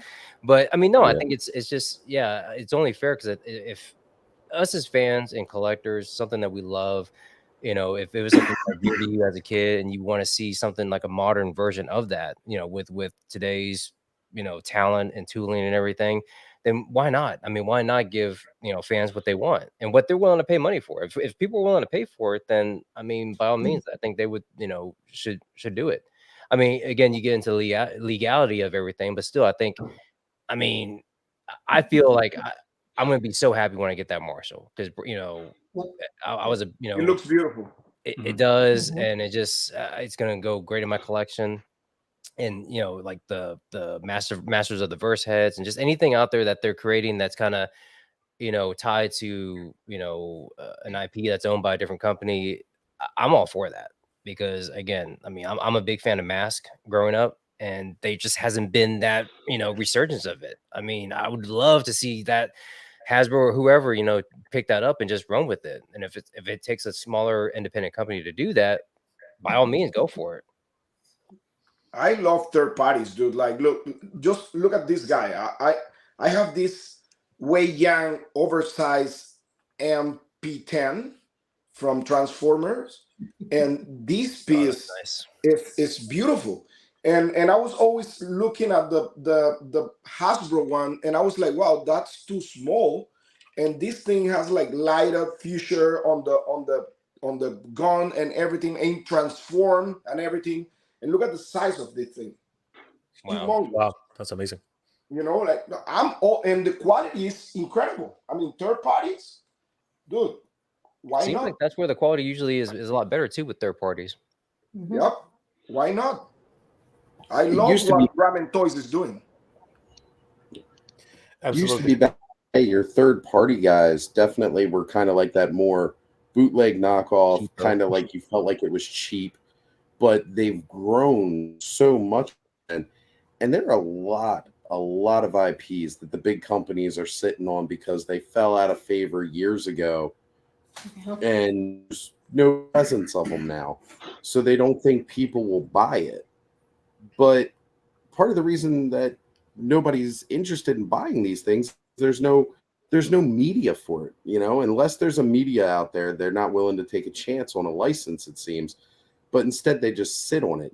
There's a lot of IPs, stuff, Riders, Exo Squad, like all these really great toys from late 80s going into the 90s that you don't see. And honestly, if third parties are the guys who are willing to make it happen for us, then I'm all for it, because I'm tired of big boys to, they got to shit or get off the pot. Hey, Ramen toys with visionaries. Yeah. Yeah. Spiral Zone, Bionic 6. Mm-hmm. Yeah, I'll throw this out there. There are organizations or smaller, players or smaller companies or upstarts that are starting to occur. It looks like in the market, but also keep in mind that the heavy hitters, your Mattel, your Hasbro, their legal teams are highly focused. For instance, won't name names here, but there's an organization or a smaller company that did amazing work on some backdrops that were great. They were fairly priced. They were ambiguous. They just played out we won't say who, but they just put out a very, it was a very ambiguous, definitely not something that you would think would be licensed. Just let's say a background, a play set, just a backdrop. And they were pursued. They were pursued by some of the big dogs, by some of the big players. And it didn't seem fair. It didn't even seem logical. But just wanted to say that it's when you hear some of the very experienced concerns coming from some of these other shops, it's because they've learned it the hard way. They've gotten a cease and desist. They've been challenged. So you do have folks like Ace who are pretty brilliant about it. They're thinking they don't want to be offensive. They just want to. When people ask me about Ramen Toy, I always say, going to PowerCon this year, one of the reasons was to meet Ace. One of the reasons was to shake hands with Jay, and to pick up these things. Yes, absolutely. But those folks, they just want to make cool things. They want to make cool products and do it in a cool way. They just want to make things and offer them to the public, but they are pursued, they are challenged. So it is tricky. So I think I've become a little bit more educated on how much of a challenge it is for these smaller players to go out there, make something innovative, but not catch the heat of the big players out there with the big legal teams, because it's real. They'll come after you, and they have, and they will. So it's a tricky thing, I think, to be innovative, to make something that the fans want, but not offend or challenge those big legal entities. But also perhaps, I think, with this new master set that Ramen Toy put out there, maybe inspire them to work with them. I think that was a brilliant move, because it's a high quality, all the positive feedback that was received. Sculpting was top notch. The articulation looked great. There's a flood of press coming in for this stuff. And that is really how Sideshow got started with their action figures. They didn't have the license to start with. They were making some pretty amazing things on the action figure market. And then the licensors, the IPs, came to them and they negotiated. And I really hope that's the case for Ramen. Ramen Toy, thank you for the $50 Hong Kong dollar super chat. We are more than happy to pay for license, but it has to be proportional to the size of sales. Warner Brothers needs us to pay 6 figures USD royalties for Silverhawks after the Super7 fiasco. Wow. Wow, that's astronomical. Oh my god, that's just crazy. Holy crap. I mean, like, how can any toy company expect to survive when they have to pony up that kind of cash? That's just insane. And I know, after working with several, like, I've worked with Disney, and I've worked with at the time it was Lucasfilm, now they're the same entity, and I know what the licensing requirements are for many companies. So yeah, that's crazy. That's crazy kinds of money. And again, the worst part about that is that's like a certain region of the world. That's not even worldwide. You actually have to pay that for only Hong Kong or whatever, right? That's not actually the whole world. That's what really is sad about this whole situation. Afton Child says, I want to see Jada Toys do a Legend of Zelda Breath of the Wild and Hyrule Warriors and the Tears of the Kingdom. Actually, you know what, guys? What are your thoughts on Jada? Jada's really shaking things up right now. I think Jada is in a really good position to do some great work. What's everybody's thoughts on Jada? Their Street Fighter line is incredible. Amazing. one figure so far. I got Ryu, and he is so well articulated. The detail on him is awesome. That's the one right there. And There you go. and the price point, what was it, like $20, $25? Yeah. Yeah, 20, is incredible. 20, And I can't wait for the other waves. I mean, they're gonna do Ken, they're gonna do M Bison, they're gonna do Guile. They've got them all. It's like I want the whole set. I'm chasing Chong Li right now. Yeah. Oh yeah. Jay is on right now between what they're doing with Street Fighter. They've got some other video game licensing. You know, they got the Mega Man coming out that looks gorgeous. It's beautiful. They've got Jay was over the moon on those, right? Oh yeah, of course I am. yeah, I'm all in with that. Hello, why would that be? Why would I be upset? Why would I be obsessed with Mega Man? I mean, you know, what right? Jamelin, no, not really. We're just discussing, you know, all the options that are out there, right? And it just so happened that Ramen is a company who's doing things, and people are asking Ramen. People are literally shouting at Ramen saying, "Make this playset." You know what I mean? Like, because again, there's a disconnect right now. The community, it's that ceiling, right? There's this ceiling that we're just not like. People just have perceived value for certain things. I mean, it didn't work with the Engine of Vengeance. It just didn't work, right? Yeah. There are a lot of people who wanted it. There really are, but there are a lot of people who are like, it's the 40th anniversary of Ghost Rider. This is the last Ghost Rider. This is the latest Ghost Rider, you know? And what is everybody when you hear Ghost Rider, guys? What do you think? I think of a bike. I don't know about the rest of you, but I think of a freaking bike. Always the motorcycle.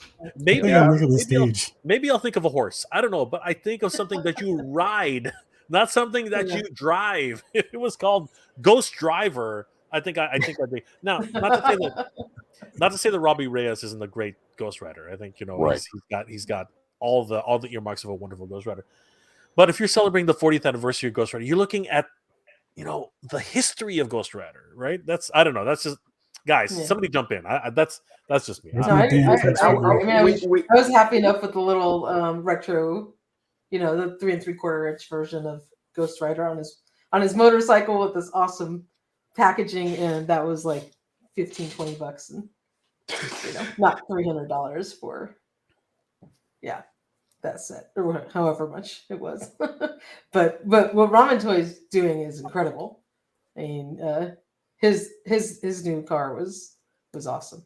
I'm still waiting for a Bo and Luke though, because I wanted to get the General Lee, and I don't have the driver form yet, so I haven't ordered it yet. But Ace, if you make Bo and Luke, I will order a General Lee orange, your Tiger Orange car.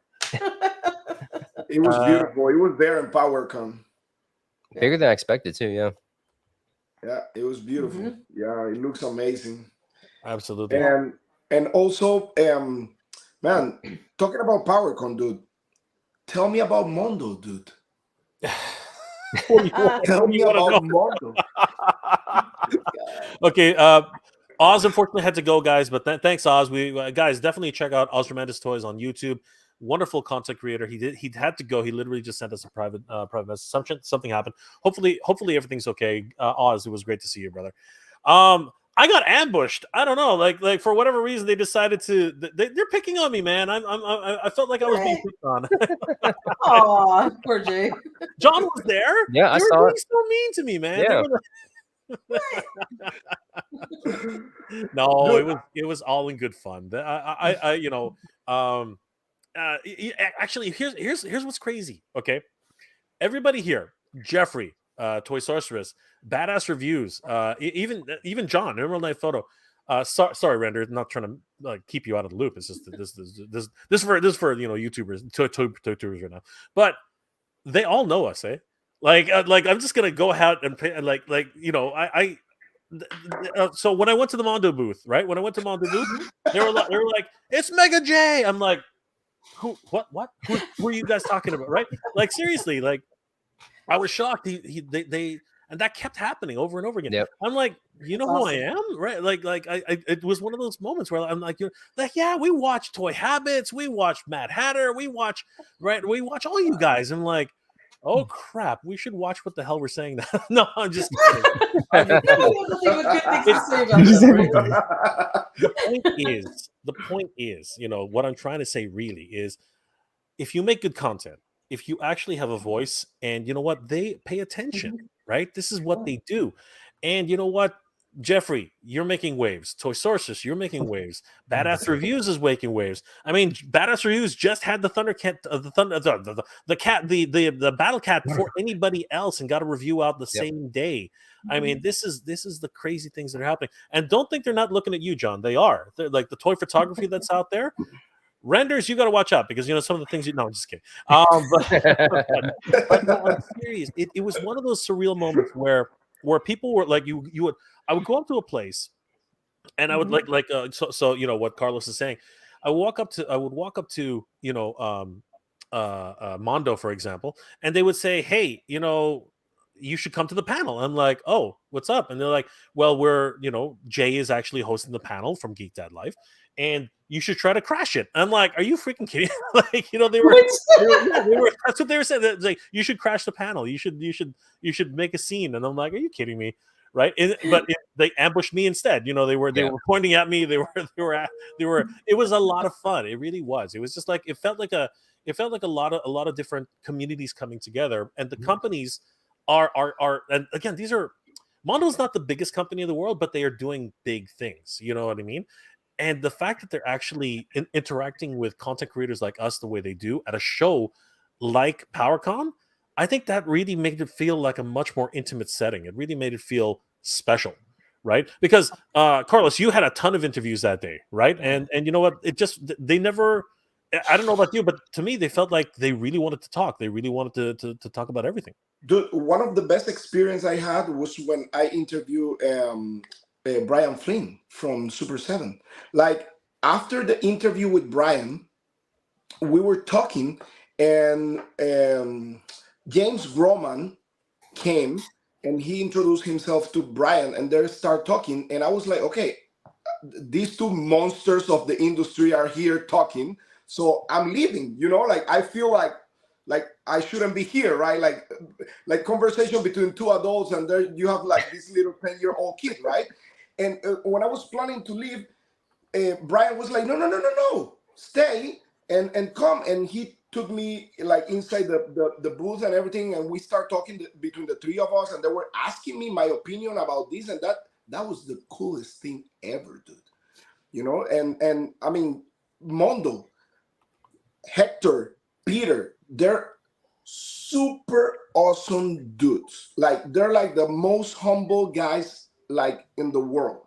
And like you said, Mondo is not the biggest company, but they're doing big things. You know, like, they're like Rolls Royce. You know what I'm saying? Like, it's not like a Toyota company, but they're doing big things, you know? And dude, I mean, I took Robo to the Mondo booth, and I introduced to the guys, and Robo was like, I don't want to see those toys. And I was like, dude, they have a Flock Panther. And he's like, damn, why?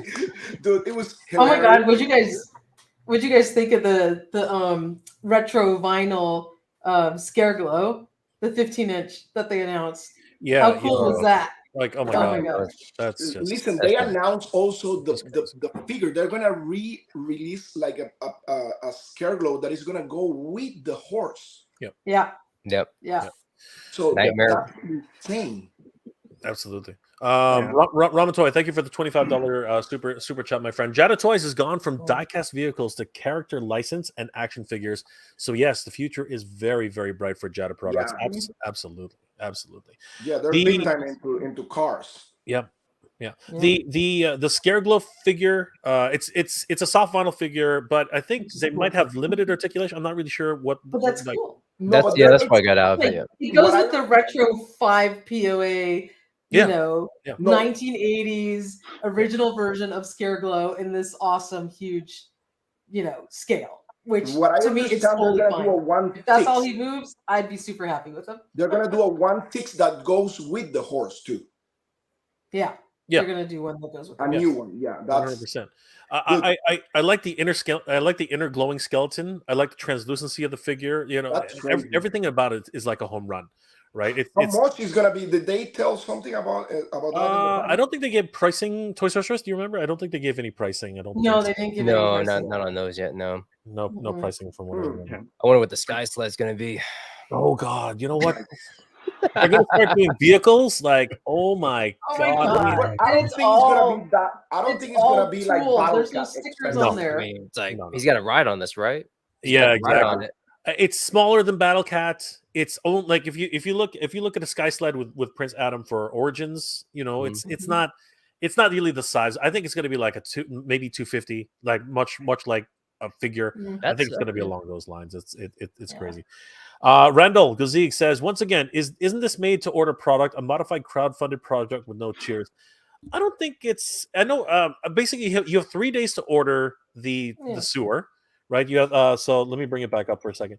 You have 3 days. You have 3 days to. And Ramen asked me to do this anyway. So you have 3 days to order this sewer playset. Okay, you have 3 days to order it. So it's time edition. It's a time like that's very much what it's like. It's going to be a timed edition, okay? And whatever orders they make in those 3 days, that's all they're going to produce. So when you think about it, and this is and here's something that's very important. They could probably sell 400 or 500 of these, and they'll be fine. At $300 a shot, I think if they sell about 500 of these, they'll be okay. You know what I mean? Because how big could the MOQ be on one of these things? Like these things are gigantic. Like you know what I mean? They're huge. Jay, Like oh. you know, what, Jay, sorry, go ahead. Oh, sorry, buddy. I just want to throw out there while we're looking at it, the sculptor for this playset, his name is he goes by Zilu. I think on That's right. Instagram, Zilu 1984, That's right. and he's an amazing NECA sculptor who really focuses on. He has a really strong approach on like cartoon oriented sculpture work. But what's really cool about his work and a couple other sculptors when we were talking about Mondo, I just want to throw it out there, is that a lot of these sculptors for these shops that are, I mean, NECA's pretty big at this point, of course, but a lot of these sculptors started out as people that were, they would make customs. They were sculpting custom heads, and then their career kind of, they got attention from that arena, which was really neat. And Zilu, I think he's from the UK, but he did a fantastic job. I know that the cost, there's a lot of significant sticker shock on this thing, but from an artistic point of view, from a sculptural point of view, I will throw it to, I'll hand it to NECA. The attention to detail on, if you take that diorama and you look at the actual TMNT 80s cartoon, that's what they specialize in, man. It's like that one-to-one. So they've got the license and they make really good use of it in that regard. They're looking at screen stills, they're looking at reference photos, and they're doing an amazing, attention to detail. I think is really NECA's forte when it comes to leveraging their IP. And they did it beautifully here. And I think a lot of, very few people I think are looking at it who are TMNT 80s fans and saying, I don't understand this. It's certainly the price, though. I think for every fan out there, the natural gut reaction is this price is uncomfortable. It just doesn't feel right. And now that it's known that it's a limited scope sale, perhaps that makes more sense. They anticipate it not being it's not like it's going to retail or anything like that. That maybe that lends itself towards the cost. We all know that tooling anything, that classics Castle Grayskull, when the Four Horsemen sculpted that, Eric Treadaway sculpted that by hand. Mattel sent them like this plastic chassis to tool that thing. Was I think upwards to like, it was a couple $100,000 to get that thing tooled, like 300-400 grand. So just that was what, 10 years ago, 10 years ago or so. So something of decent size. I definitely understand that tooling can be expensive, but I wanted to not, I wanted to highlight the artists in this regard, that a lot of good artistry there, beautiful work. It's a one-to-one with the, it really looks beautifully one-to-one with the cartoon environment. If I had to be critical, not of the art, but of the what you get for what you pay, it really should include all the bells and whistles at that price point. If you have to pursue the TV and some other key components on a separate pack. Now, granted, that pack is still pretty readily available, but it's not cheap either. And granted, you get 4 small articulated to a point figures with that to a point. it just doesn't feel good, you know. And that seems to be the thing, is that diehard fans are probably going to get this, and there's nothing wrong with that. But the price doesn't. It just seemed like they missed the mark. It just doesn't feel comfortable. No, and I totally agree. And this is, of course, Zelu1984 on Instagram. Guys, definitely check him out. As RenderFX has said, he's an incredible sculptor and painter. And he got noticed by NECA after he did an amazing rendition of April from their TMNT line. People were freaking out about his head sculpt change, because basically he did a brand new head sculpt for April. And then he ended up starting doing so much more work with NECA proper. I mean, he painted Wolverine here, right? He did all of these amazing custom Batman the Animated Series figures. I mean, these have never been released, but these are all his original creations. You know, you can see Dick Ward there, and you know, other Batman sculptures, Harley Quinn in several different outfits, right? These are, and you know, he was just doing this for fun for himself. He did a few commissions once upon a time, but he got just bombarded with work, and unfortunately had to start refusing people. It was unfortunate, but yeah, his hard work has paid off, as Renders has said, and now, you know, he did a full from the ground up sculpt of April O'Neil. This is his April now. You can purchase her anywhere right now. Jay. Sorry, what was that? What? You can't see the April. Oh, you can't see her? What? No. The heck? No, it's just his main page. What's going on? It's not just looking at the ghost. You know what I'm doing? I'm on the wrong window. What the heck? No, I understand. What I was trying to say was that Wolverine. What I was trying to say was he painted this Wolverine. My apologies, everyone. He painted this Wolverine, right? He did all these crazy. I don't know if you guys can see that. Can you see it now? Yeah. These are all of his custom Batman the Animated Series figures. Like, none of these have ever been released, right? I these wonder Superman. These things are incredible. Like, you know, you can see Harley Quinn here on her day off, right? Nice. You can see what's it called? Poison Ivy, Batgirl, right? Joker. You can see Harley Quinzel, right? You can see her right here again in a figure that's a Christmas Joker, right? Nice. You can see Ra's al Ghul with his mask, Two-Face. Two-Face is right there, exactly, right? These guys, these have never been released proper. There's Bruce Wayne as Batman, right? We see Selena Kyle, right? So many different Harley Quinn, like obviously everyone's favorite is Harley Quinn. Harley Quinn is everywhere. I mean, like, you know, she's Harley Quinn and a fish. Exactly. She's all. Oh yeah, exactly. Harley Quinn and her fish. God. Exactly. Right. Like the fish. Exactly. The fish suit. That's right. There she is. that's right. And this is all part of his personal collection. We see Zeus here, right? We see the man bat before the man bat was actually a thing, right? Some crazy work that he's been associated with. He's even got what's it called? Ra's al Ghul's daughter, Talia. Talia, right? Condiment King. Yeah, right there, exactly. Like so many Ratfink, you know, all these crazy figures that he's made, you know, for customs and for commissions and everything like that. And this is what I was like, hey, there's April O'Neil. This is the April O'Neil that he sculpted from the ground up. He's been given the opportunities because, you know what, the fans saw his work and NECA noticed. Just like I said, NECA's watching us all, guys. So this is something that as long as you keep up and you know, do what you feel your passion, right, things can happen. And as Renders has said, this is actually Zelu's work. So not to knock Zelu. Zelu did a bang-up job here. It really is not his choice how much it's being priced out at.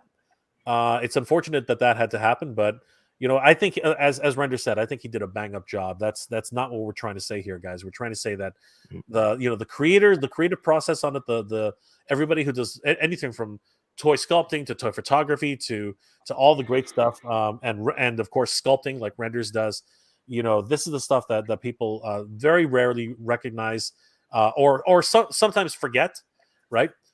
And it's not them who is actually doing the pricing. That's corporate, right? Corporate's the one who actually does that. So it's pretty crazy when it comes down to that. Dave Sinelli, we want a flocked Splinter. No, we don't. We do not want a flocked Splinter.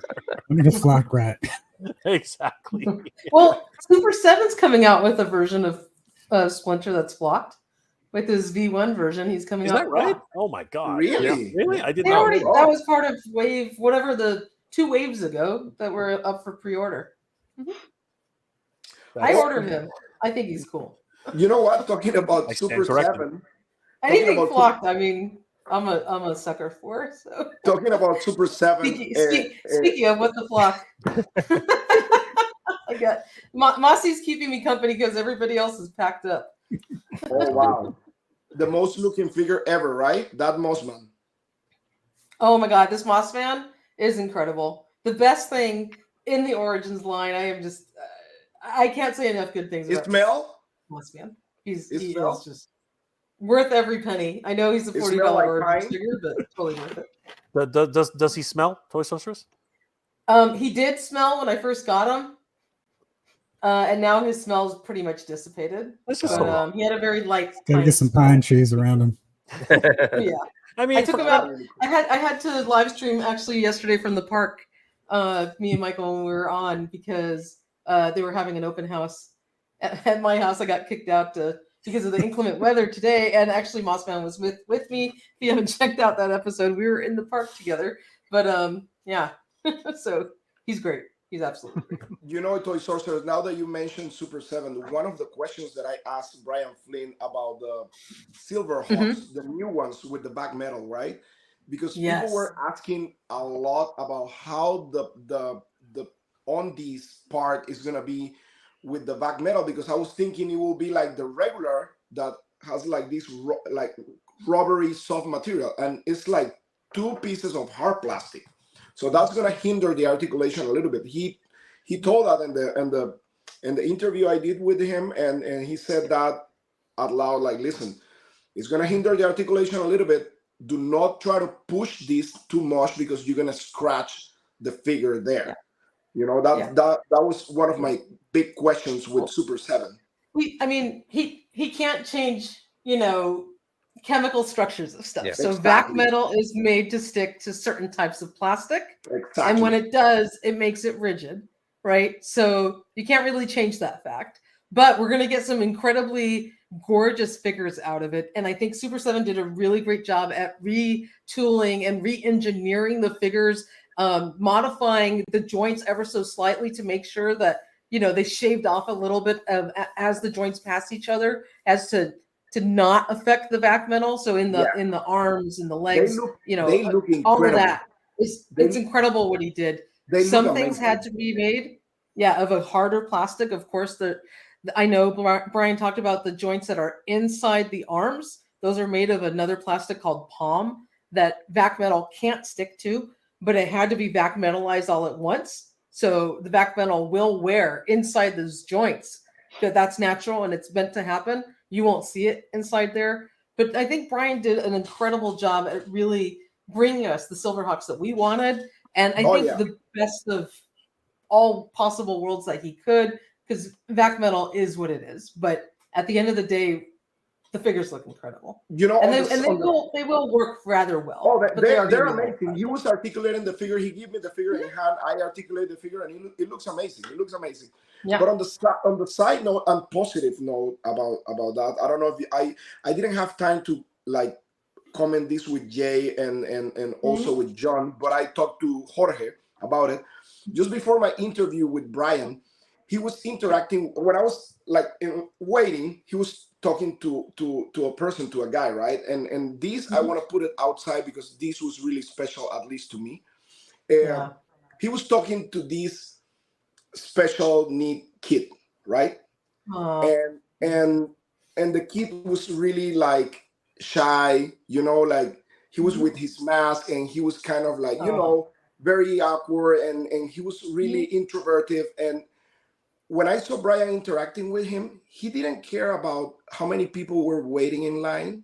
He bring the kid and he start asking him questions, replying some questions and talking to him. And I was noticing because I was next. I was like, the kid is trying to leave. But Brian, because he was kind of like shy, and Brian was like, no, come and let's talk and let's. And I told him before the interview, I was like, that thing that you did right there, dude, that's to awesome. Me said everything about the person you are. That's it. Because I work with disabled kids like every day in my daily basis. And to me, that was like, that's it, my friend. You are a great human being. Yeah. So yeah, it Awesome. was really cool from him. Yeah, That's awesome. I mean, you can tell Brian cares about us, the collectors and the fan base, because sometimes I see interviews with him, and he cares about the fact that, well, I just put out this other wave for pre-order, and I can't ask you guys to spend another like $250 on another wave. Like, you just had to put out all this money. Like he's concerned, right? He's like, it's a lot of money to ask if you guys are like, does this make sense to you as a consumer? Like, he actually genuinely cares. Yes, he's trying to make money. He owns a company. He's in a business. But at the same time, there's that human aspect of him that is mindful of what he's asking of us as collectors, and he cares about how it's going to affect us. So I think the way he paces his releases and trying to care about us on that kind of that higher level. Yes, I know his products are more expensive, but that's a whole nother subject. He is a boutique company. He's got smaller MOQs. He has to work with all these individual factories. But at the end of the day, he cares. He honestly cares about us as consumers and what we think about his products, and he listens to us.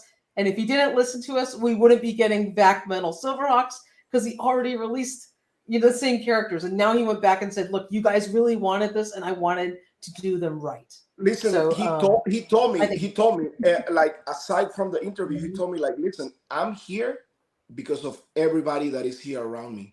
Like, I'm here in this position because of the fans. So I own everything to the fans. That's what he told me. Yeah. Which was really cool. Yeah, I mean, Brian is a great individual, and some people don't give him enough credit. There's a comment here I wanted to look at in a second, but I did want to bring this one up because Jeffrey, this goes directly to your point. The Turtle Lair is just a plastic version of the Extreme sets pop-up diorama. I'm fine with a cardboard on for $50 to $70. I mean, Jeffrey, you and I are on that same train. Like, I've always been tempted to buy one of those Extreme sets, and you know what? The way they come together is actually pretty good. So, do you have any Extreme sets yourself, Jeff? I have quite a few of them. The rest of the ones aren't as much fun to operate with because they tend to buckle because they have 2 layers and then they start to tip in on themselves. Yeah. But the other ones I'm really enjoying. I think they do a great job in terms of your figure photography, and you can do some really creative stuff just from maneuvering some lights a different way, throwing some background elements, really creates that depth to the set. So I'm a huge fan, and I don't have as much space for dioramas. Those work perfectly for what I need for that, especially from my figure photography. Wookie Sausage follows up with the McFarlane 66 set, Bat Cave, Wayne Manor, Villain's Lair. They're like $30 each, and I doubt the production cost is much higher than the TMNT sewer. You know what? That's a tough call. That's a tough call. They're very different things, and you know what? One is in Walmart and Target and a whole lot of other places, and NECA seems to be doing this one on their own. What's everybody's take on this whole idea that NECA is actually doing this on themselves? And is that the problem? Is it the same situation where because it's not a retail, this is the reason why the price is so high? Is that actually justification for what they're doing right now? They're not gonna get some of these sets out for their prices. I mean, their stuff is too big to make it to retail. I mean, what's the biggest place that we've seen lately actually hit retail? And they're doing well above and beyond in terms of the scale and scope for what we're getting from those McFarlane 66 figures. They're kind of smaller anyway, but we're getting like a library, we're getting a boat, and that's the extent of it. But, Thundertake is not going to work on that at Target. That's going to take up every shelf there. I just picked up the TMNT Mutant Mayhem Sewer Layer playset. That thing's big. It's in a big box. It was on the bottom shelf at Target. Bought it super easy. So they could do it if they wanted to. That's all I gotta say. I mean, the box was as big as probably like Snake Mountain or something like that. Maybe a little as big as a shoebox. But well, in a box, it's 3 walls and a bottom and some furniture. It would not be that big if you just clipped it together. I mean, So it could fit on a retail shelf. Toys R Us. We're the Netflix Castle Grayskull, right? I mean, did you pick that up? I didn't, but I did see it at Target. It's gigantic. $99, and it's huge. The box It's is huge. huge. It is huge. massive. It's got lights. It's got sound. It's a massive playset. It's huge. I think it's just these companies are just looking at the risk involved and seeing it, and just wondering whether or not it's really worth it. I think that's really, but to do it yourselves and to have to charge $300 for this thing, I think it was a misstep. In a lot of ways, I think that they've miscalculated the market. I think that they looked at.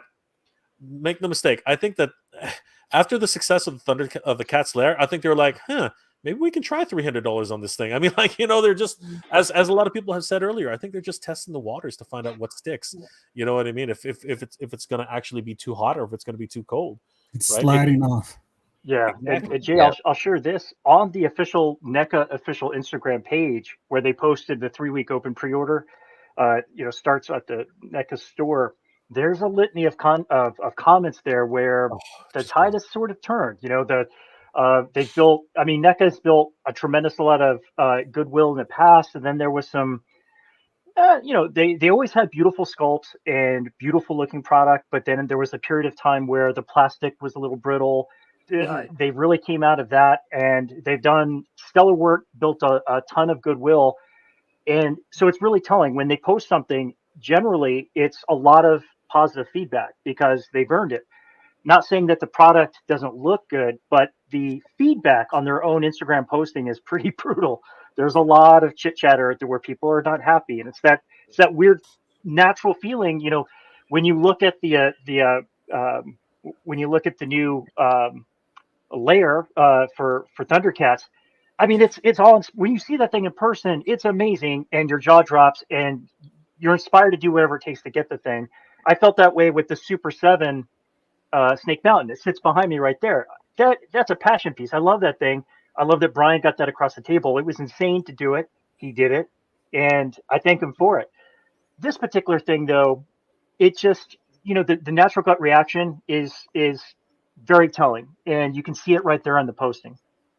Yeah, I mean, we're seeing comments like, and there are some diehard NECA fans in here. I mean, like this one's a good one.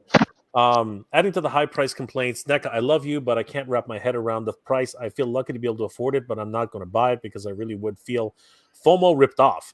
Accessories sets an extra feeling like gouging. I was so excited, but when another company put out, see all the recent Comic Legions, Dragonfly HasLab feels incredibly underwhelming, said to pass, but I just can't do it. I mean, like there are a lot of comments like that. I mean, some people are taking the advantage, just saying stuff like, and you know what, to their credit, they haven't deleted these because, we got Kraken Customs here. I'll be making these at half price if anybody's interested. I mean, some people are like, talk about entrepreneuring, like they're literally just like again, to their credit, because a lot of people have been saying earlier this week that they're deleting comments. So far, I haven't seen any deleted comments, to be perfectly honest with you. Well, would you? I mean, yeah. Oh, exactly. Yeah. Okay. You got me, Jeff. You got me. Would you see any deleted comics? You got me there, Jeff. I mean, how many units you think they're gonna end up selling? Here's, you know what? I don't want to be the negative. I don't want to be that negative Nancy or whatever term you want to call it. But I'll be honest. In my personal opinion, this is one of those situations where I hope they don't sell enough. I just don't want these companies. This is like, and you know what, NECA, this isn't really at anybody there. This isn't at anybody specific. But I think we've all hit a ceiling where we can't go past. Like, it's like anybody who can afford this, congratulations. Anybody who's going to buy this, by all means, buy it, right? But I'm really hoping that it's just they hit their minimum the MOQ, and they realize this is not really profitable for us. Like we made our money back. There's money to be had here, but maybe if we drop the price by $100 or $150 or $170, we'll sell more of these things. You know what I mean? That's what I'm hoping. 200. That's what I'm hoping. I'm hoping. I don't know about 200. I don't think that the first diorama was 115. You know what I mean? So again, I'm not encouraging anybody not to buy this. That's not what I'm saying. What I'm saying is, I'm hoping that the sales won't be as good as they hope, because I'm hoping that they're thinking this is going to be a home run. I'm hoping that they realize this is not going to be a home run, and they should really reconsider their pricing strategy for something like this. Because that's really the thing. We've seen this with the Engine of Vengeance, the Nitro Arena from Mattel, where the price just doesn't seem to be a good value for what you're getting. And most of the time, people aren't saying, "Oh, this thing looks like trash." It's like the price is too much, and I think that's what set everybody so excited when they released the price for the Dragonfly. I was like, "It's cheaper than the His Tank? Great, sign me up!" So people were really excited Rancor, about right? that. When you see that price and it's too much, it's like, come on, you don't have to make it more expensive than the last one. Adjust and work with us. I mean, some of us are like, in the audit, put a $50 less, and then we can buy one. But so often, you hit the nail on the head. What did Super7 do with their Cat's Lair? It's the same price as their Snake Mountain set was 3 or 4 years ago, right there. And they made sure that they're to me, palatable price. Bigger is bigger, and the space inside, the design and everything is insane compared to the Snake Mountain. Yes, with electronics and all. It is crazy. So it is crazy. They did it right. That you feel like you're getting your money's worth. Yes, this is an expensive set, but it's worth every penny, and you don't feel like you're getting ripped off. Yeah, you feel like they price this thing right for what it is. Power. Power what? Power Turtle Buster figure review says that Lair price is too strong. How do I get on here? LOL. I mean, Jeff, if you want to, I don't know. I'm happy to bring him on, Jeff. I don't know if you want to send him. Oh, I gotta head out soon. You gotta head out soon too. You know what? Actually, we are gonna start wrapping it up. This was 9:00 is when I wanted to start wrapping this up. But I want to thank all my special guests for being here tonight. We're gonna take a few more comments and then we're gonna start wrapping it up, guys. Turtle Power Buster. If the sale for NECA Hasbro and Gang will start to take advantage and gouge, we will be. I will be priced out. Yeah, many of us are going to be priced out if they start doing this, and it's one of those things. When you start losing your customer base, are you really doing a service to yourself? I don't think so. I think you're hurting yourself in the long run. It's going to be absolutely crazy. Ray Alonso says, "I can afford it, but I don't see the value here. Bummed because this was my most anticipated pre-order this year." I agree. There are a lot of people who are looking to get this to make their full diorama set for the Turtles. And now even Mad Hatter, who at first said, "I'm going to buy this just to review it," he's already saying now that he's not going to do it. He's but maybe Flipper is going to buy it to resell it. But Power Turtle said it really good there. If they made a Ghostbusters Firehouse for the same price, would you buy that rather than the sewer playset? But there's given the multiple levels and it's unsure what it levels, right? That's the thing. Levels are good. Yes. Yeah, right there. A natural garage where you can park the extra one. Yeah. There's and no one's made it since, right? Yeah. So that would have been really cool. And that's a good point. That's a good point. The value isn't there. Yeah. Right. Blue Splash says, "I understand, Jay, but this is going to sell out." I don't think so. I'll be personally. I just don't think there are enough people to. And you know what? There's no sellout. This is a made-to-order situation, so there's no sellout. Yeah. That's not going to happen. Yeah. But I'll be honest with you, I don't think so. $300 is a big ask for 4 walls and a floor. I mean, like it's one of those things where a lot of people are just like the whole community is basically like up in arms saying, "What the hell's going on?" Like this is bad too. Because you got the cast there. Some people are waiting to see. I mean, then people are getting the ghosts, and then other people are wondering what's going on with the Marvel Legends HasLab. So it's like, I can hold that 300 for whatever Marvel's going to drop. Okay, the Weekend Gamer, yes, a custom a diorama of a sewer lair will cost $300, and maybe that was their strategy. But the reality is that most of, what you're paying for there is an artist's work. Okay, you are paying for somebody to create something for you from scratch, whether it's by hand or whether it's by 3D sculpting. And you know what? You're paying for their time, and that's a big difference from a big company coming in. And as talented as Zelu 1984 is, he's working for a company. He made this for them, and it's up to them to price it out accordingly. And there's a ceiling that has to be hit.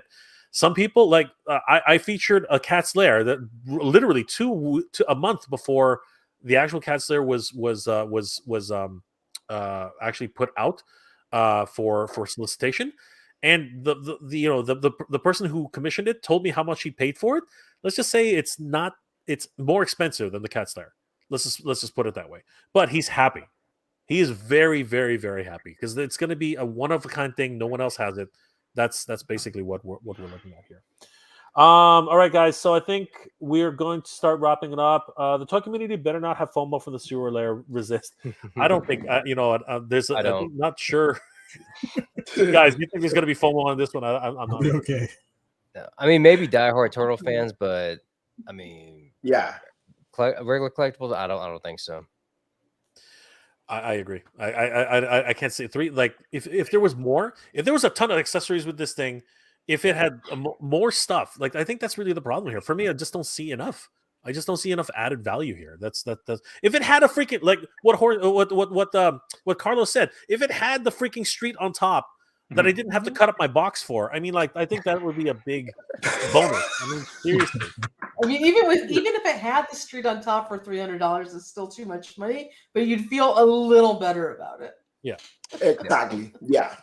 Power Turtle Buster says it. You know, if they had a real Ghostbusters Firehouse, absolutely. There are a lot of people who would buy it at that price. I mean, that's a no brainer, right? I mean, if the Cat's Lair is $650, I mean, the Ghostbusters Firehouse, absolutely. It's crazy. Brian Carr, more money for Mondo Panther. Exactly. Yes, yep, that's it. Yep. That's gonna hit probably soon. 100%. Natural Nate Marvel, custom Turtles living room set is going for $850 on Etsy, but you're getting an artistic piece.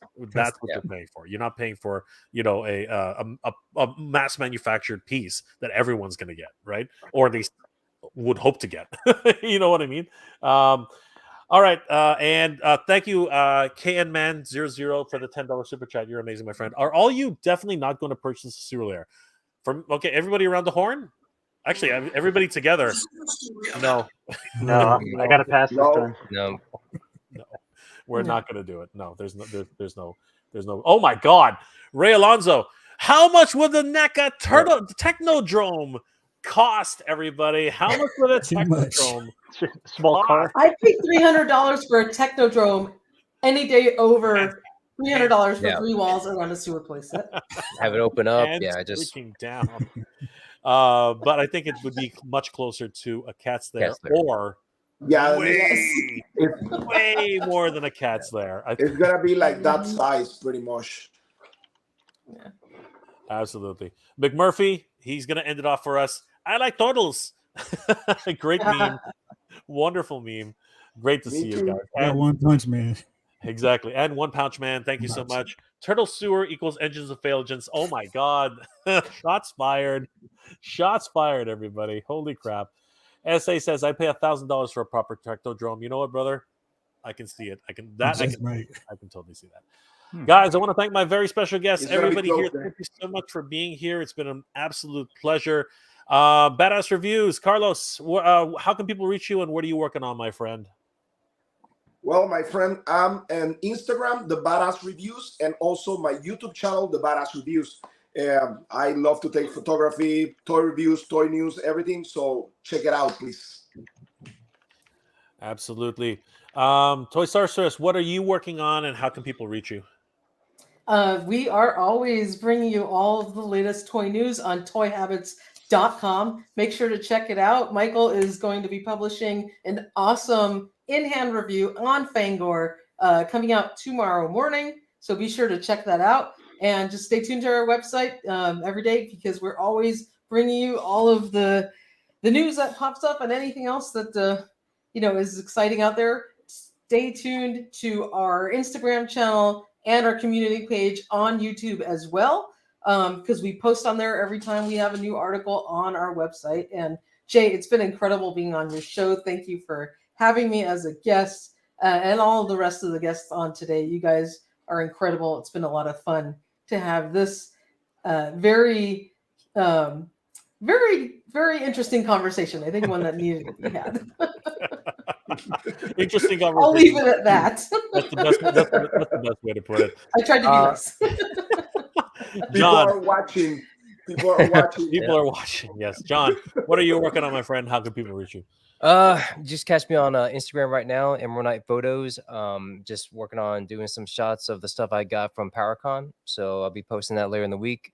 Also, I'm a member of the Geeked Out Click toy photography group, and we are planning on starting a weekly YouTube show as well. So that's coming in the works. So be on the lookout for that. But right now, just taking photos. That's awesome, John. Definitely check out Emerald Night Photo on Instagram, guys. You won't regret it. It's It does amazing. amazing work, and of course, it's Thank part you. of a wonderful collective group. Renders, what are you working on, my friend, and how can people reach you? Hey, everybody. Well, first, thank you very much, Jay, and everyone here in the awesome conversation. Thanks for having me, Jay. It's always a pleasure, sir. If interested in anything I'm working on, you can hit me up at rendersfx.com, which just takes you to my Instagram. And any project that I can post, I try to post some updates there. Right now, just working on a couple sculpts, maybe diorama based, maybe not.